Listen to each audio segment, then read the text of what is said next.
हजारो रुपये खर्चून अगदी प्रेमाने आणि उत्साहाने आणलेला हापूस आंबा आपल्याला आजारी पाडू शकतो. नक्कीच. म्हणजे जर तो खाण्यापूर्वी आपण एक अत्यंत साधी पण तितकीच गंभीर चूक केली तर. कसंय, उन्हाळा सुरू झाला की आपल्या सर्वांच्या डोळ्यांसमोर एकच गोष्ट असते, ती म्हणजे आंब्याच्या पेट्या. अगदी बरोबर. फळ आणायचं, घाईघाईने धुवायचं, चिरायचं आणि त्यावर ताव मारायचा. हो ना. हे वरवर बघायला गेलं तर अतिशय साधं आणि नैसर्गिक वाटणारं समीकरण आहे. पण ह्या घाईघाईत आपण स्वतःच्याच आरोग्याचं खूप मोठं नुकसान करत असतो. हो, आणि कसंय, आंब्याला फळांचा राजा उगाच नाही म्हटलं जात.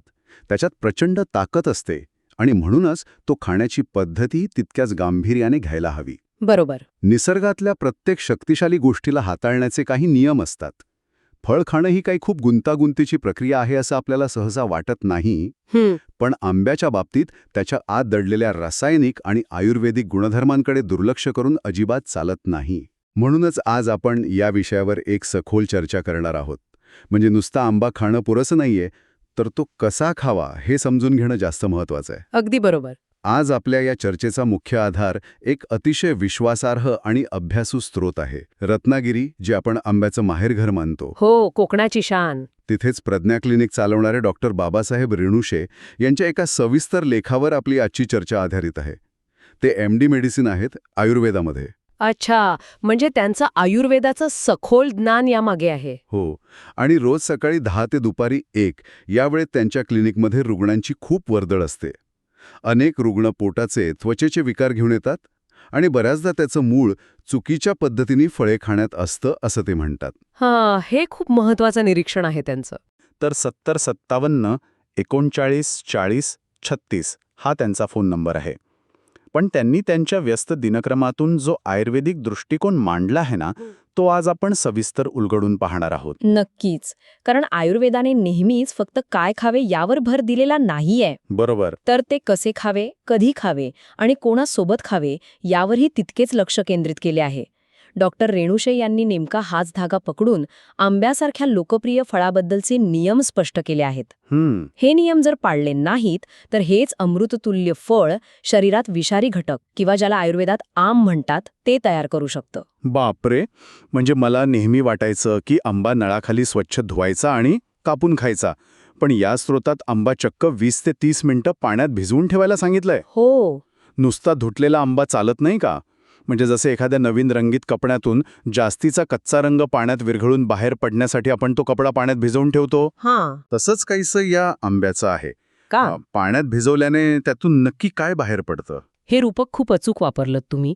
जेव्हा आपण आंबा पाण्यात भिजवतो तेव्हा एक प्रकारची एक्स्ट्रॅक्शन किंवा निष्कर्षणाची प्रक्रिया सुरू असते. अच्छा. सर्वात पहिली आणि महत्वाची गोष्ट जी बाहेर पडते ती म्हणजे आंब्यातील उष्णता. आंब्याचा मूळ स्वभाव हा अत्यंत उष्ण आहे. आयुर्वेदाच्या परिभाषेत सांगायचे तर तो उष्णवीर्य असलेला पदार्थ आहे. जेव्हा फळ झाडावर पिकतं किंवा कृत्रिमरित्या पिकवलं जातं ना, हो, तेव्हा त्याच्यात प्रचंड प्रमाणात मेटाबॉलिक उष्णता साठलेली असते. म्हणजे ही उष्णता केवळ बाहेरील तापमानाशी संबंधित नाहीये, तर त्याच्या तांत्रिक गुणधर्माशी संबंधित आहे. अगदी बरोबर. पण जर कोणी हा नियम मोडला, म्हणजे पेटीतून आंबा काढला, नळाखाली 10 सेकंद धुतला आणि थेट खाल्ला, तर शरीरात नेमके काय बदल होतात? ही उष्णता शरीरात जाऊन नक्की काय करते? ती उष्णता थेट आपल्या पचनसंस्थेत जाते आणि शरीरातील पित्त दोष भडकावते. बापरे. पाणी हे तापमान आणि उष्णता शोषून घेण्याचं निसर्गातील सर्वात उत्तम माध्यम आहे. जर आपण आंबा पाण्यात भिजवला नाही तर ही उष्णता शरीरात प्रवेश करून रक्तातील उष्णता वाढवते. अच्छा. याचा सर्वात पहिला फटका पोटाला बसतो. ॲसिडिटी वाढणे, छातीत जळजळ होणे हे सुरुवातीचे त्रास असतात.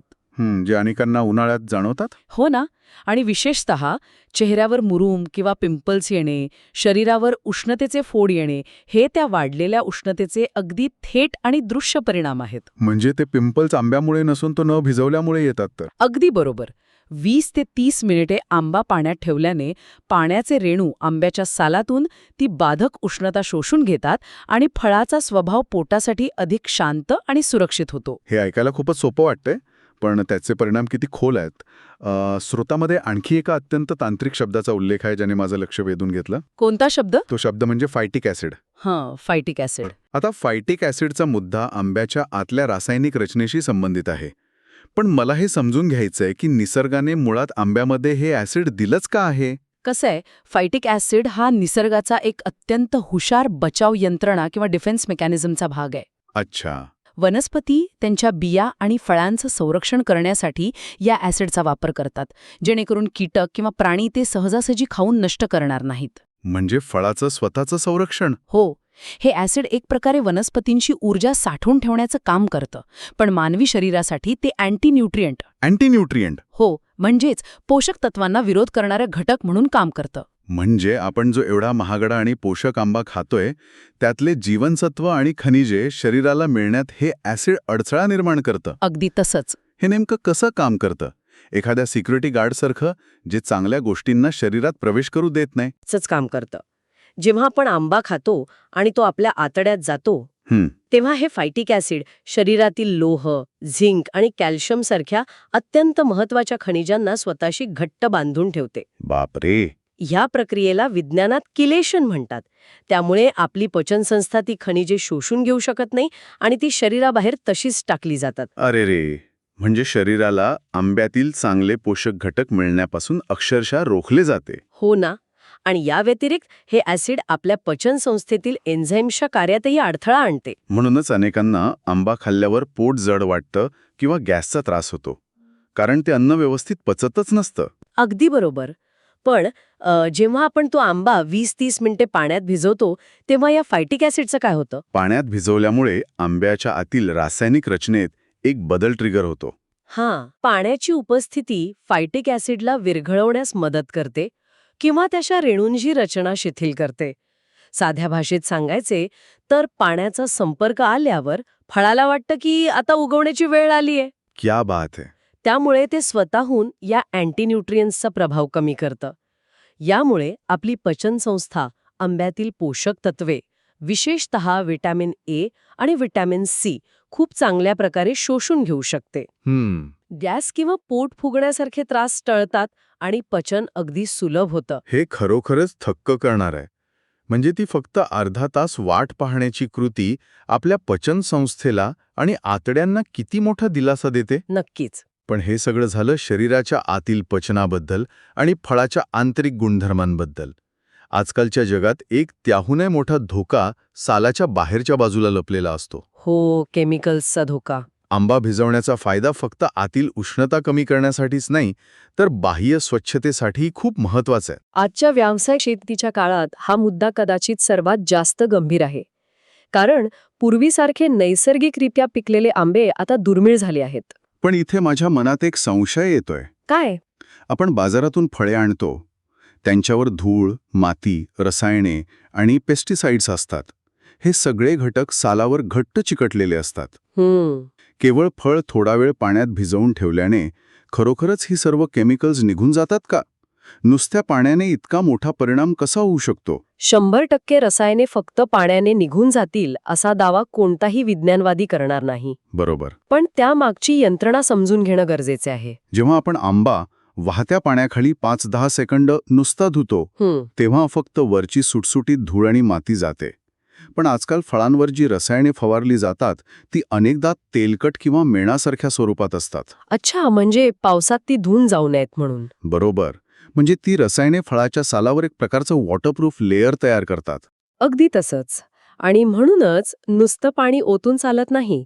जेव्हा आपण आंबा 20 ते 30 मिनिटे पाण्यात बुडवून ठेवतो तेव्हा पाण्याचा तो दीर्घकाळचा संपर्क त्या मेणासारख्या थराला आणि रसायनांना सैल करायला सुरुवात करतो. अच्छा, म्हणजे ती रसायने सैल होतात. हो, काही रसायने पाण्यात विरघळणारी असतात, ती पाण्यात उतरतात आणि उरलेली रसायने सैल झाल्यामुळे भिजवल्यानंतर जेव्हा आपण आंबा हाताने घासून धुतो तेव्हा ती खूप सहजपणे सालावरून निघून जातात.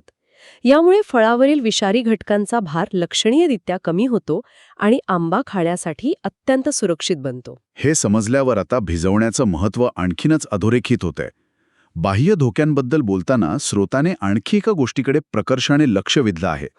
ती म्हणजे आंब्याचा चीक किंवा तो दुधाळ पदार्थ.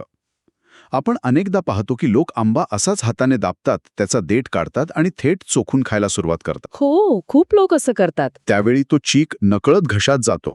आणि तो चीक घशासाठी आणि त्वचेसाठी अत्यंत दाहक असू शकतो. वैज्ञानिकदृष्ट्या सांगायचे तर या चिकामध्ये काही विशिष्ट रसायनं असतात जी त्वचेच्या संपर्कात आल्यावर ॲलर्जिक रिॲक्शन निर्माण करू शकतात. म्हणजे ते फक्त एक चिकट द्रव्य असून त्यात ॲसिडिक गुणधर्म असतात. होय, जेव्हा हा चीक ओठांना किंवा घशाच्या नाजूक पेशींना लागतो तेव्हा तिथे जळजळ सुरू होते. बापरे. यामुळे घसा खवखवणे, खोकला येणे, ओठांच्या कडांना सूज येणे किंवा तिथे काळे डाग पडणे असे त्रास होतात.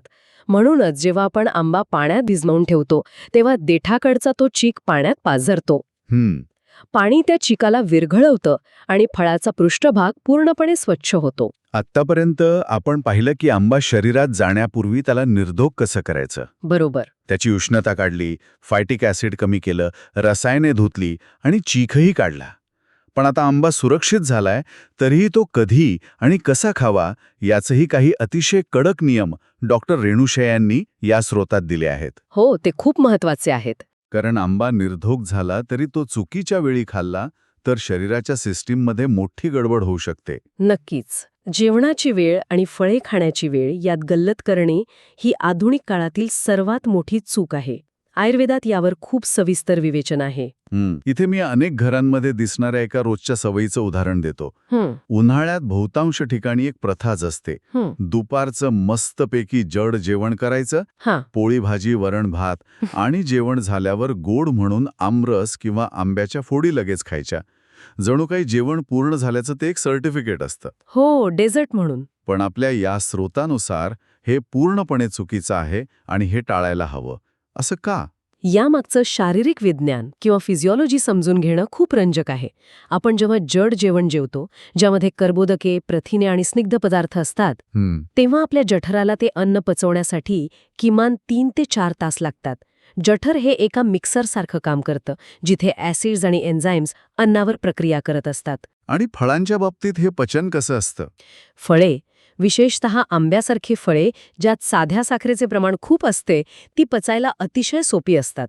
ती जठरातून जेमतेम 30 ते 45 मिनिटात पुढे आतड्यात जायला हवी असतात. अच्छा.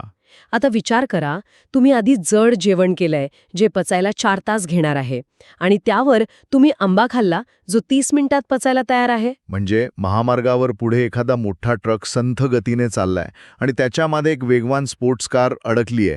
एक प्रकारचा ट्रॅफिक जॅम तयार झालाय. एकदम योग्य उदाहरण दिलात. या ट्रॅफिक जॅममुळे ती साधी साखर जठरातच अडकून राहते. जास्त वेळ उष्णतेत आणि ॲसिडमध्ये राहिल्यामुळे त्या साखरेचं फर्मेंटेशन किंवा किणवण सुरू होतं. बापरे. सोप्या भाषेत सांगायचं तर अन्न सडायला लागतं. यामुळे प्रचंड प्रमाणात गॅस तयार होतो, छातीत जळजळ होते आणि ॲसिडिटीचा त्रास भयंकर वाढतो. या व्यतिरिक्त साखरेची पातळी अचानक वाढल्यामुळे रक्तातील इन्सुलिन वेगाने वर खाली होते, ज्यामुळे जेवणानंतर प्रचंड सुस्ती आणि आळस येतो. म्हणूनच आमरस पुरी खाल्ल्यावर लोकांना काहीही काम न करता फक्त झोपावंसं वाटतं. हा आळस आंब्यामुळे नाही तर आपल्या चुकीच्या खाण्याच्या वेळेमुळे येतो. अगदी बरोबर. म्हणूनच जेवणानंतर लगेच आंबा खाणे टाळले पाहिजे. 2 जेवणांच्या मधल्या वेळेत, जेव्हा पोट रिकामं असतं, तेव्हा आंबा खाणे हा सर्वात उत्तम पर्याय आहे. त्यावेळी शरीर त्याची ऊर्जा केवळ फळं पचवण्यासाठी आणि त्यातील जीवनसत्वे शोषून घेण्यासाठी वापरू शकतं. आणि साखरेच्या प्रमाणाचा उल्लेख निघालाच आहे तर हेही सांगणं गरजेचं आहे की आंबा कितीही सुरक्षित केला तरी तो प्रमाणाबाहेर खाऊ नये. हो, डॉक्टर रेणुशे यांनी यावरही भर दिला आहे. आंब्याची चव कितीही चांगली असली तरी त्यात फ्रुक्टोज ही नैसर्गिक साखर भरपूर असते. नैसर्गिक असली तरी ती शेवटी साखरच आहे ना. एकाच वेळी खूप आंबे खाल्ल्यास रक्तातील साखरेची पातळी अचानक वाढते. यकृतावर म्हणजे लिव्हरवर ताण येतो. वजनावर नियंत्रण ठेवणारे किंवा मधुमेहाची सुरुवात असलेल्या लोकांनी विशेष काळजी घ्यायला हवी. तसेच लहान मुलांची पचनशक्ती नाजूक असते, त्यामुळे त्यांना देतानाही तो मर्यादित प्रमाणातच दिला पाहिजे. स्रोतामध्ये आणखी एका महत्त्वाच्या मुद्द्यावर प्रकाश टाकला आहे जो आयुर्वेदाच्या विरुद्ध आहार या संकल्पनेशी जोडलेला आहे. कोणता मुद्दा? दुधासोबत आंबा खाणे. आजकाल मँगो मिल्कशेक किंवा आमरसमध्ये दूध घालण्याची खूप मोठी फॅशन आहे. पण स्रोतानुसार दूध आणि आंबा एकत्र करताना खूप काळजी घेणं आवश्यक आहे. हो. आयुर्वेदानुसार आंबट फळे आणि दूध एकत्र करणे हे शरीरासाठी अत्यंत हानिकारक मानले जाते. दुधामधील प्रथिने आणि आंबट फळांमधील ॲसिड जेव्हा एकत्र येतात हां. तेव्हा ते पचन संस्थेत जाऊन फाटतात किंवा गोठतात. यामुळे शरीरात आम किंवा टॉक्झिन्स तयार होतात, जे त्वचेचे विकार आणि पचनाचे गंभीर आजार निर्माण करतात. अच्छा. जर आंबा पूर्णपणे गोड असेल तरच तो दुधासोबत चालतो, पण तरीही ते पचायला अतिशय जड होतं. त्यामुळे शक्यतो फळेही एकटीच खावीत, त्यांना दुधात किंवा इतर कोणत्याही अन्नासोबत मिसळू नये. खरंच, या संपूर्ण सखोल चर्चेचा जर आपण एक गोषवारा काढला तर आपल्याला हे लक्षात येतं की हे सगळे नियम म्हणजे केवळ जुन्या चालीरीती नाहीत, हो. तर त्यामागे एक प्रगत शरीरविज्ञान दडलेलं आहे. जर आपण हे नियम पाळले, म्हणजे आंबा 20 मिनिटे भिजवला, त्याचा चीक काढला, 2 जेवणांच्या मध्ये रिकाम्या पोटी खाल्ला आणि योग्य प्रमाणात खाल्ला, तर आपल्याला फळाच्या राजाचा खरा फायदा मिळतो. आणि श्रोत्यांसाठी पुन्हा एकदा सांगतो, ही सर्व बहुमोल माहिती आपल्याला डॉक्टर बाबासाहेब रेणुशे यांच्याकडून मिळाली आहे. हो, जे आयुर्वेदाचे तज्ज्ञ आहेत. हो, MD मेडिसिन आयुर्वेद. त्यांचं रत्नागिरीत प्रज्ञा क्लिनिक आहे. सकाळी 10 ते दुपारी 1 या वेळेत ते उपलब्ध असतात आणि त्यांचा नंबर 7057394036 असा आहे. तर जर आपण त्यांनी सांगितलेल्या या साध्या गोष्टी पाळल्या तर त्याचे फायदे काय आहेत? फायदे खूप आहेत. जेव्हा आंबा भिजवून खाल्ला जातो तेव्हा तो जास्त रसाळ आणि थंड लागतो. उन्हाळ्याच्या दिवसात तो शरीराला आतून हायड्रेट करतो आणि एकदम रिफ्रेशिंग वाटतं. क्या बात है. फायटिक ॲसिड निघून गेल्यामुळे त्यातील व्हिटॅमिन ए आणि व्हिटॅमिन सी शरीराला पूर्णपणे उपलब्ध होतात. यामुळे डोळ्यांचे आरोग्य सुधारते, त्वचा तजेलदार होते आणि सर्वात महत्त्वाचे म्हणजे रोगप्रतिकारशक्ती मोठ्या प्रमाणावर वाढते. हृदयाच्या आरोग्यासाठी आणि कोलेस्ट्रॉल नियंत्रणात ठेवण्यासाठी योग्य पद्धतीने खाल्लेला आंबा अत्यंत फायदेशीर आहे. म्हणजे चवीतही अजिबात तडजोड नाही आणि आरोग्याला मिळणारे फायदेही दुप्पट. डॉक्टर रेणुशे यांच्या आयुर्वेदिक दृष्टिकोनामुळे आपल्याला एक अतिशय नवीन आणि तांत्रिक माहिती साध्या शब्दात मिळाली आहे. नक्कीच. त्यांनी हे स्पष्ट केलंय की निसर्ग आपल्याला उत्तम गोष्टी देतो, पण त्यांचं रूपांतर अमृतामध्ये करायचं की विषामध्ये हे आपण ते कसं हाताळतो यावर अवलंबून आहे. आयुर्वेदाचे हेच तर वैशिष्ट्य आहे. ते आपल्याला फळे खाण्यापासून रोखत नाही, तर निसर्गाचा आस्वाद शरीराच्या लयबद्धतेशी कसा जुळवून घ्यावा हे शिकवते. आपण आता चर्चेच्या अंतिम टप्प्यात आलो आहोत. आपण हे पाहिलं की आंबा पाण्यात भिजवणे हा केवळ एक जुनाट समज नाही, तर त्यामागे उष्णता कमी करणे, अँटी न्यूट्रियंट्स नष्ट करणे आणि पचन सुधारणे हे अत्यंत अचूक वैज्ञानिक हेतू आहेत. हे नियम पाळले तर पोटदुखी, मुरूम आणि ॲसिडिटीसारखे आजार दूर राहतात आणि आंब्याची खरी गोडी आपल्याला अनुभवता येते. हे सर्व मुद्दे आपल्या दैनंदिन जीवनात खूप सहजपणे लागू करण्यासारखे आहेत. यासाठी वेगळा वेळ किंवा पैसा खर्च करण्याची अजिबात गरज नाही. आता जाता जाता श्रोत्यांना विचार करण्यासाठी मला एक अतिशय रंजक मुद्दा द्यायचा आहे. कोणता? आजकाल आपण आधुनिक विज्ञानामध्ये, इंटरनेटवर किंवा पॉडकास्टमध्ये अन्नातील फायटिक ॲसिड, पोषक तत्वे शोषून घेणे किंवा ज्याला आपण गट हेल्थ म्हणतो, गट हेल्थची खूप चर्चा असते. हो ना, त्यावर खूप मोठमोठ्या आणि क्लिष्ट चर्चा ऐकतो. जगभरातील शास्त्रज्ञ आता आतड्यांच्या आरोग्याबद्दल नवीन संशोधन करत आहेत.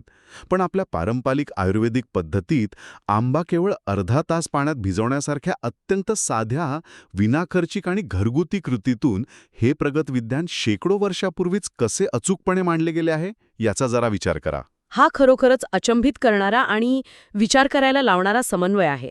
जुन्या पिढीच्या कृती आणि आधुनिक विज्ञानाचे निष्कर्ष इथे तंतोतंत जुळतात. मग आता प्रश्न हा उरतो की आपल्या स्वयंपाकघरात आजीने किंवा जुन्या पिढीने सांगितलेल्या अशा आणखी कोणत्या साध्या सवयी असतील ज्या आपण केवळ जुनाट म्हणून सोडून दिल्या आहेत, पण ज्यांच्या मागे असंच एखादं प्रगत आणि अचूक विज्ञान दडलेलं असेल. विचार करा, कारण निसर्गाचे नियम खूप सोपे असतात, पण ते समजून घेणं आणि आचरणात आणणं हेच खरं कौशल्य आहे. पुढच्या वेळी जेव्हा आपण आंब्याची पेटी उघडू आणि हातात आंब्याची फोड घेऊ, तेव्हा त्यामागे दडलेले हे सखोल विज्ञान नक्की आपल्या लक्षात राहील.